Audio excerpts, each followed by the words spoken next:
Dear subscribers, कैसे हो आप सब। आशा करती हूँ कि आप सभी लोग अच्छे ही होंगे।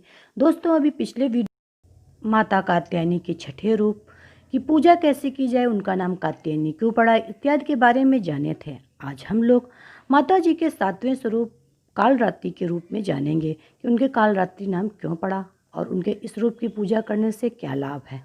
तो आइए दोस्तों, वीडियो को शुरू करते हैं। देवी कालरात्रि नाम की तरह उनका शरीर रात के अंधकार की तरह काला है। इनके बाल बिखरे हुए हैं तथा इनके गले में विद्युत की माला है। मान्यता है कि माता कालरात्रि की पूजा करने से मनुष्य समस्त सिद्धियों को प्राप्त कर लेता है। नवरात्रि का सातवां दिन बहुत ही खास होता है।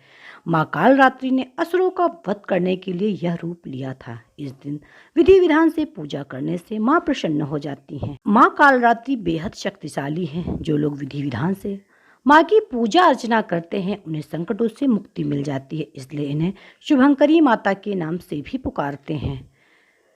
इनका रूप देखने में बहुत ही भयंकर है, लेकिन इनका हृदय बहुत ही कोमल है। इनकी नाक से आग की भयंकर लपटें निकलती हैं।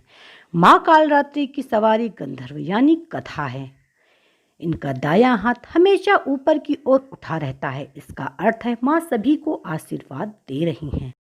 माँ कालरात्रि सदैव अपने भक्तों पर कृपा करती हैं और शुभ फल देती हैं, इसलिए माँ का नाम शुभंकरी नाम भी पड़ा। माँ की कृपा पाने के लिए भक्तों को गंगा जल, पंचामृत, पुष्प, गंध, अक्षत से पूजा करनी चाहिए। इसके अलावा माँ को गुड़ का भोग भी लगाएं। देवी भागवत पुराण के अनुसार माँ के 3 ब्रह्मांड की तरह विशाल और गोल हैं, जिनमें से बिजली की भांति किरणें बाहर निकलती रहती हैं, और 4 हाथ हैं, जिनमें एक पे खड्ग अर्थात तलवार है, तो दूसरे में लौह अस्त्र हैं, तीसरा हाथ अभय मुद्रा में है और चौथा वर मुद्रा में। माँ का वाहन गधा है, जो समस्त जीव जंतुओं में सबसे ज्यादा परिश्रमी और निर्भर होकर अपनी अधिष्ठात्री देवी कालरात्रि को लेकर इस संसार में विचरण करता रहता है। देवी का यह रूप रिद्धि सिद्धि प्रदान करने वाला है। नवरात्रि के 7वें दिन माँ की पूजा करने से वे अपने भक्तों को काल से बचाती हैं, अर्थात उनकी अकाल मृत्यु नहीं होती है। पुराणों में इन्हें सभी सिद्धियों की देवी भी कहा गया है, इसलिए तंत्र मंत्र के साधक इस दिन देवी की विशेष पूजा अर्चना करते हैं। कालरात्रि माता को काली का रूप भी माना जाता है। इनकी उत्पत्ति देवी पार्वती से हुई है। सप्तशती की पूजा सुबह में अन्य दिनों की तरह ही होती है, परंतु रात्रि में विशेष विधान के साथ देवी की पूजा करनी चाहिए। सप्तमी की पूजा सुबह में अन्य दिनों की तरह ही होती है, परंतु रात्रि में विशेष विधान के साथ देवी की पूजा की जाती है। देवी भागवत पुराण के अनुसार माता कालरात्रि की पूजा करने वालों के लिए इस जगत में मौजूद कोई भी चीज दुर्लभ नहीं है। माता अपने भक्तों की हर मुराद पूरी करती हैं। आदिशक्ति माँ अपने भक्तों के कष्ट का अतिशीघ्र निवारण कर देती हैं। नवरात्रि का 7वां दिन तांत्रिक क्रिया की साधना करने वालों के लिए विशेष महत्वपूर्ण होता है। तंत्र साधना करने वाले इस दिन मध्य रात्रि में देवी की तांत्रिक विधि से पूजा करते हैं। बताया जाता है कि इस दिन माँ की आंखें खुलती हैं और भक्तों के लिए देवी माँ का दरवाजा खुला रहता है। माँ कालरात्रि की विशेष पूजा रात्रि में करने का विधान है। तांत्रिक अपनी मंत्र साधना के लिए इस दिन का वर्ष भर इंतजार करते रहते हैं। मान्यता है कि इस दिन मंत्र सिद्ध होते हैं, इसलिए सप्तमी की रात सिद्धियों की रात भी कही गई है। माँ कालरात्रि की पूजा आरंभ करने से पहले कुमकुम, लाल पुष्प, रोली लगाएं। माला के रूप में माँ को नींबू की माला पहनाएं और उनके आगे तेल का दीपक जलाएं। माँ को लाल फूल अर्पित करें, साथ ही गुड़ का भोग लगाएं। इसके बाद माँ के मंत्रों का जाप या सप्तशती का पाठ करें। इस दिन माँ की पूजा के बाद शिव और ब्रह्मा जी की पूजा करें।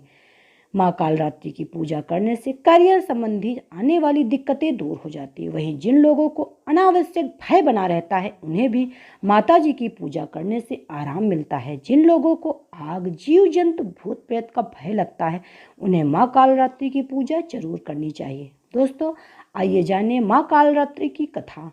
पौराणिक कथा के अनुसार दैत्य शुंभ, निशुंभ और रक्तबीज ने तीनों लोकों में अपना आतंक मचाना शुरू कर दिया, तो देवतागण परेशान हो गए और भगवान शंकर के पास पहुंचे। भगवान शंकर ने देवी पार्वती से राक्षसों का वध कर अपने भक्तों की रक्षा करने के लिए कहा।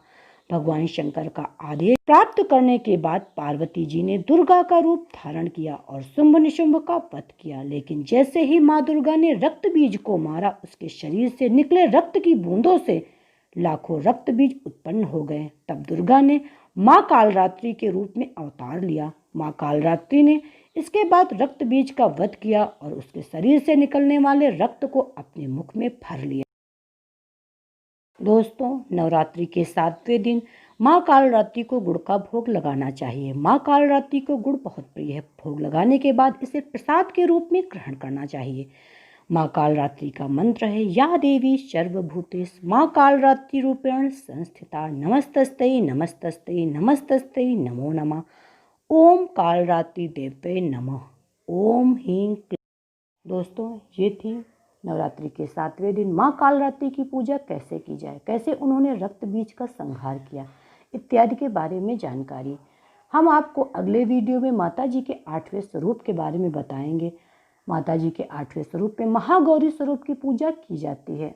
उनका नाम महागौरी क्यों पड़ा, महागौरी स्वरूप की पूजा कैसे की जाए इत्यादि के बारे में बताएंगे। इसके लिए यदि अभी तक आपने मेरे चैनल को सब्सक्राइब नहीं किया है तो प्लीज़ मेरे अन्नपूर्णा दिव्य चैनल को सब्सक्राइब कीजिए, मेरे वीडियो को लाइक कीजिए और अपने दोस्तों के साथ ज़्यादा से ज़्यादा शेयर कीजिए, जिससे ये महत्वपूर्ण जानकारी उन तक भी पहुँच जाए। तो मिलते हैं नेक्स्ट वीडियो में, तब तक के लिए बाय।